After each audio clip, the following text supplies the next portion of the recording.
भारत के दक्षिण में विजयनगर नाम का एक राज्य था। एक दिन उस राज्य का राजकुमार निशांत कुमार अपने मित्र के साथ बातें कर रहा था। जिस दिन मैं राजा बनूंगा उस दिन तुम ही मेरे प्रधान संगीतज्ञ होगे मित्र। पर जब तुम राजा बन जाओगे तो क्या तब तुम मुझे याद रखोगे? अरे हमारी मित्रता बचपन से है और उससे भी बड़ी बात यह है कि तुम मेरे इकलौते परम मित्र हो। तुम्हें मैं कभी नहीं भूल सकता हूं। तो मित्र कल इसी जगह इसी समय आना तुम। मुझे अपने मित्र की बांसुरी की मधुर धुन सुननी है। हाँ हाँ जरूर आऊंगा मित्र।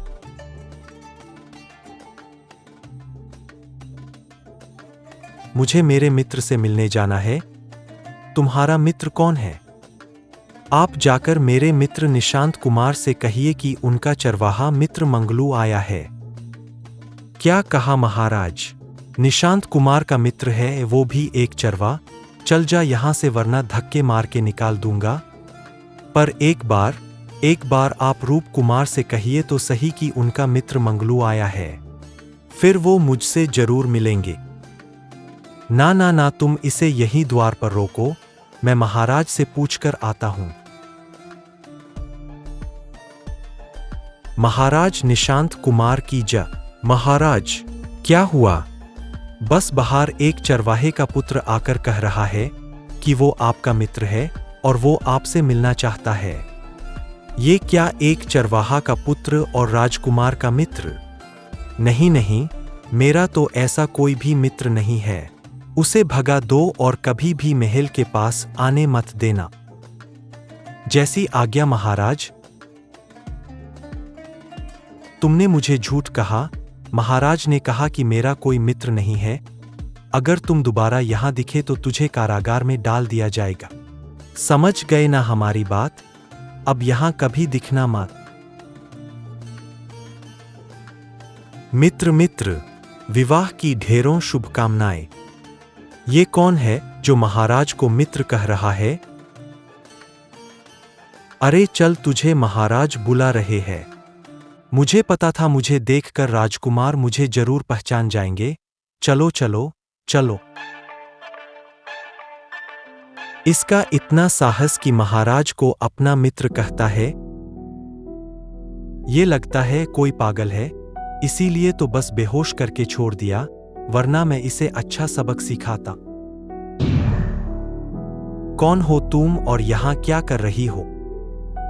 सच्चे मनुष्य की पीड़ा हूँ और तुम्हारे जैसे इंसानों का भाग्य हूँ। मेरे पूरे शरीर में बहुत पीड़ा हो रही है। क्या हुआ? क्या हुआ आपको? और ये आपके पूरे शरीर में सुइयां क्यों चुभी हुई हैं? राजदेव जी, मंत्री जी, जल्द यहाँ आइए। अरे ये क्या हुआ महाराज? देखो जरा, ये तो आश्चर्यजनक बात है महारानी, इस तरह की बीमारी के बारे में तो मैंने पहले कभी नहीं सुना और ना ही कभी देखा है। इलाज करना तो बहुत दूर की बात है। अब क्या करें? कौन हो तुम? कितनी डरावने हो। मेरी बात छोड़ो, राजा के शरीर से सुई बाहर निकालने के बारे में सोचो। क्या तुम्हें सब कुछ पता है? महाराज के शरीर से सारी सुइयां निकाल दूंगी, पर तुम्हारे गहने बहुत सुंदर हैं। अच्छा तो तुम्हें मेरे गहने चाहिए है ना? तुम मेरे यहाँ सारे गहने ले लो, पर महाराज की सारी सुइयां बाहर निकाल दो। ये भी लो। देखो तो जरा और बताओ मैं कैसी लग रही हूँ? तुम पर यह कैसे किया? बिल्कुल तुम्हारी जैसी दिख रही हो ना? ये तुमने कैसे किया? अब जरा तुम अपने आप को भी देखो। उस तालाब के जल में नहीं, यह नहीं हो सकता। सैनिकों। महारानी जी क्या हुआ? हुक्म दीजिए। बाहर निकालो इसे, इस राजमहल से धक्का देकर बाहर कर दो। मैं खुद ही चली जाती हूँ। अरे ये तो वही व्यक्ति है जो कल महाराज को अपना मित्र बता रहा था और मित्र कहकर पुकार रहा था। जाकर देखती हूँ।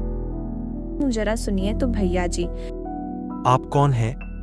कल आप ही महाराज को अपना मित्र कहकर पुकार रहे थे।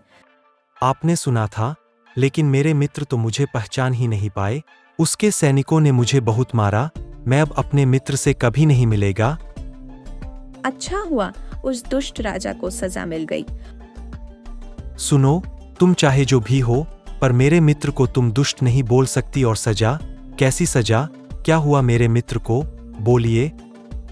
उनके पूरे शरीर में सुइयां चुभ गई है और हमारे राज्य वेदी कुछ नहीं कह पा रहे। उनको भी समझ नहीं आ रहा कि कैसी बीमारी है। मेरा मित्र कहता था कि मेरी बांसुरी जादुई है, उसकी आवाज से कैसा भी बीमार व्यक्ति ठीक हो सकता है।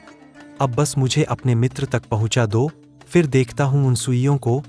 चलिए, मैं आपको एक गुप्त रास्ते से महाराज तक पहुंचा देती हूँ। मेरी बांसुरी की धुन से सुइयां हो जाएंगी छूमंतर। मित्र, मुझे क्षमा कर दो मित्र, मुझे क्षमा कर दो, मुझसे बहुत बड़ी गलती हो गई। कौन हो तुम? मैं कर्मों का फल हूँ।